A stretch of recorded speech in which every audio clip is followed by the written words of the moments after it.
Hello guys, आज म तपाईँहरूलाई डिजिटल सिग्नेचरको बारेमा बताउन गइरहेको छु। हामीले अघिल्लो भिडियोमा चाहिँ इलेक्ट्रोनिक रेकर्ड्सको बारेमा सबै डिस्क्राइब गरिसकेको छौँ।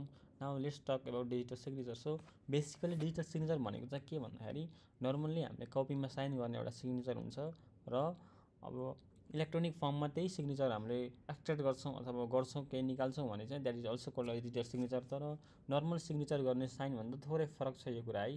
So let's talk about the digital signature first. Digital signature भनेको चाहिँ it is the process which is the asymmetric key cryptography. RSA एल्गोरिदममा जस्तै आरएसए एल्गोरिदम युज गरेर एउटा एसिमेट्रिक की क्रिप्टोग्राफी निकाल्छ। सो पहिला हामीलाई इन्क्रिप्ट र डिक्रिप्टको बारेमा थाहा हुनु पऱ्यो। जस्तै म बेसिकमा भनिदिन्छु।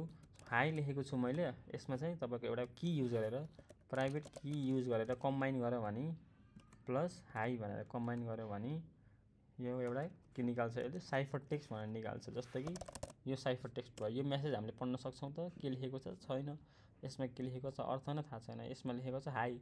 अब यही कुरालाई मैले डिक्रिप्ट गर्नु पऱ्यो भने यसमा फेरि के गर्छु, पब्लिक की एड गर्छु प्लस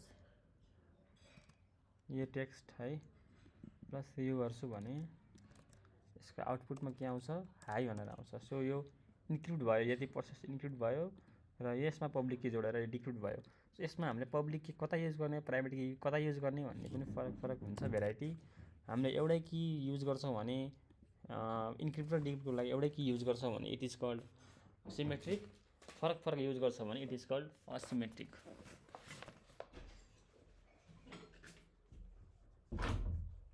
र यो काम चाहिँ कसरी गर्छ भन्नुपर्दा फर्स्टमा let's talk about the document preparation.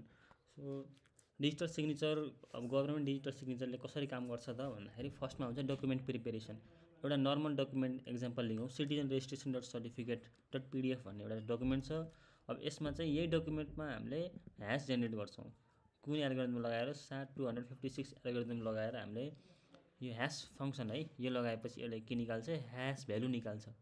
यही ह्यास भ्यालुलाई फेरि हामीले के गर्छौँ, इन्क्रिप्सन गर्छौँ। कसरी इन्क्रिप्ट गर्छौँ, युजिङ द सेन्डरको प्राइभेट की हुन्छ सेन्डरको, त्यसलाई हामीले के गर्छौँ, इन्क्रिप्ट गर्छौँ र ह्यास भ्यालु निस्कन्छ।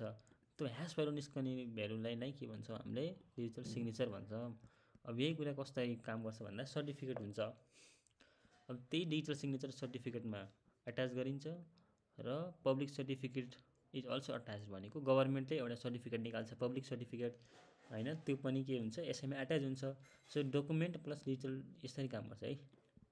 त्यही डकुमेन्टमा डिजिटल सिग्नेचर र पब्लिक सर्टिफिकेट एड हुन्छ र ट्रान्समिट गरिन्छ कसरी, इमेल अथवा कुनै पोर्टलबाट, फर्मबाट है। लास्टमा भेरिफाई गर्ने बेलामा कसरी भेरिफाई गर्छ, रिसिभरले अथवा गभर्मेन्टले। रिसिभर डकुमेन्टले एक्सट्र्याक्ट गर्छ, पब्लिक की जुन थियो सर्टिफिकेटबाट त्यो तान्छ। अब डिक्रिप्ट ह्यास लगाउँछ है, कसरी, पब्लिक की युज गरेर। डिक्रिप्ट पब्लिक की जुन चाहिँ हाम्रो यहाँ हेर्नुहोस् सर्टिफाइङ अथोरिटी दिएको कीहरू, अब सेन्डरले रिसिभरले रिसिभ गर्छ, त्यसपछि की युज गर्छ। की युज गरेपछि ह्यास आउँछ, नयाँ ह्यास आउँछ। त्यो ह्यास चाहिँ पुरानो ह्याससँग मिल्छ भने के हुन्छ, इट इज अथेन्टिकेट। र यदि मिल्दैन भने बिचमा के अल्टर भएको छ, एउटा अक्षर पनि टेम्पर गरिन्छ भने ह्यासमा फरक हुन्छ। सो ह्यास भ्यालु मिलेपछि के हुन्छ, यो चाहिँ एप्रुभ हुन्छ र भ्यालिडेट गर्ने काम कसको भन्दा सर्टिफाइङ अथोरिटी लास्टमा के गर्छ, एक्सपायर भएको छ कि छैन अथवा सबै कुरा ठिक छ कि छैन भनेर सिएले हेर्छ। सिएहरू को हुनसक्छ, एक्जाम्पल छ Nepal certifying authority, Radiant Infotech etcetera, यिनीहरूले चाहिँ फाइनल्ली भेरिफाई गर्छ। सो अब समरीमा भन्नुपर्दा ह्यासिङ हुन्छ, ह्यास जेनेरेट गर्छ, साइनिङ गर्छ, त्यसपछि एट्याच गर्छ, डिजिटल सिग्नेचर निकाल्छ, सेन्ड गरेपछि फेरि पब्लिक की सर्टिफाइङ अथोरिटी दिन्छ। त्यो पब्लिक की युज गरेर फेरि ह्यास डिक्रिप्ट गर्दाखेरि फाइनल ह्यास भ्यालु आउँछ भने त्यो नै के हुन्छ, सक्सेसफुल हुन्छ है। सो एउटा चार्ट देखिएको छ, हेर्न सक्नुहुन्छ। अब तपाईँहरूलाई चाहिन्छ भने I can provide it. So let's talk about the digital signatures in ETA 2063। So digital सिग्नेचरमा अब लेगल प्रोभिजन्सहरू के छ भन्दाखेरि लिगल रिकग्निसन भनेको डिजिटल सिग्नेचर्सलाई ETA 2063 को एक्ट त यसलाई लिगल हो भनेर रिकग्नाइज गरेको छ। र similarly digital signature prescribe by the license certification authority is presumed valid unless proven. So के भन्दाखेरि चाहिँ प्रिजम्सन अफ भ्यालिडिटी भनेको सर्टिफाइङ अथोरिटीले मात्र एप्रुभ गर्यो भने only then it is called digital signature. र ट्रान्जेक्सन यो के हुन्छ भन्दा ट्रान्जेक्सनमा पनि युज हुनसक्छ, जस्तै कि इलेक्ट्रोनिक रेकर्ड्स र कन्ट्याक्ट र रेकर्डहरूमा पनि अथेन्टिकेट गर्नको लागि युज हुनसक्छ। सो एउटा यसले मान्यता पाएको छ। Retention and verification authentication allow verification भनेको डिजिटल सिग्नेचरले के भेरिफाई गर्नु पाउनुपर्छ भन्दा यो इलेक्ट्रोनिक रेकर्ड चाहिँ ठिक छ, अथेन्टिकेट छ, इन्टिग्रिटी मेन्टेन छ भनेर भेरिफाई गर्न पाउनुपर्छ। र राइट अफ सब्सक्राइबर, सो यही डिजिटल सिग्नेचरहरू अथवा डिजिटल सर्टिफिकेट्सहरू चाहिँ सब्सक्राइबर भनेको ग्राहकले चाहिँ पाउनुपर्छ र रोक्न पनि पाउनुपर्छ र रिभोक पनि गर्नु पाउँछ। रोक्का छ भने मलाई रिभोक गर्नु पर्यो भनेर एपिल पनि गर्न पाउनुपर्छ। सो सिग्निफिकेन्स डिजिटल सिग्निफिकेन्स महत्त्व के चाहिँ भन्दाखेरि चाहिँ डिजिटल सिग्नेचरको नन रेपुटेसन भनेको सेन्डरले यदि सेन्ड गरिसकेको छ भने यो मैले सेन्ड गरेको होइन भनेर उसले भन्न पाउँदैन।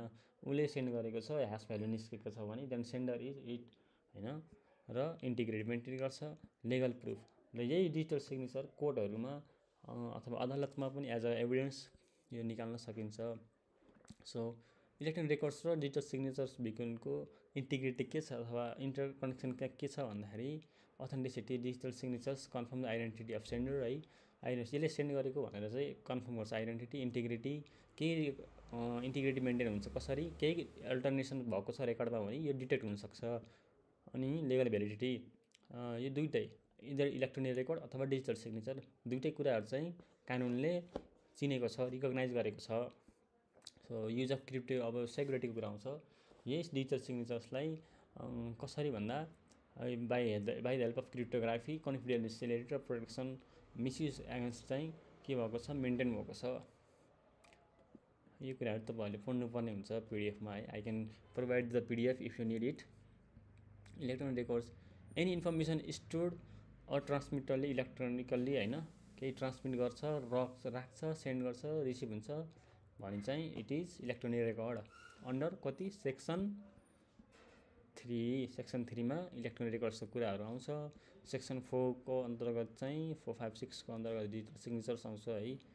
र सब्सक्राइबर राइट्स भनेको के हो, अब्टेन गर्न पाउँछ, सस्पेन्ड, रिभोक एसेट्रा। एभिडेन्सको प्रोभिजन भनेको बोथ एडमिसिबल इन कोर्ट भनेको इदर इलेक्ट्रोनिक रेकर्ड्स अथवा डिजिटल सिग्नेचर दुईवटा कुराहरू कोर्टमा पेश गर्न पाउँछ। के त यसको पर्पोज चाहिँ के भन्दाखेरि paperless governance, e commerce and secure digital कम्युनिकेसनहरू यसले के गर्छ, प्रमोट गर्छ। सो इटी एक्टले चाहिँ के गर्छ भन्दा ग्याप फुलफिल गर्छ के को बिचमा, टेक्नोलोजी र लको बिचमा एउटा ग्याप, एउटा ब्रिज बनेर बस्छ। सो है एउटा भ्यालिडेसन पनि दिन्छ। सो यति नै हो यो बेसिक्स कुराहरू। अब यसको बारेमा तपाईँलाई केही समस्या छ भने you can text me in the comment section as below.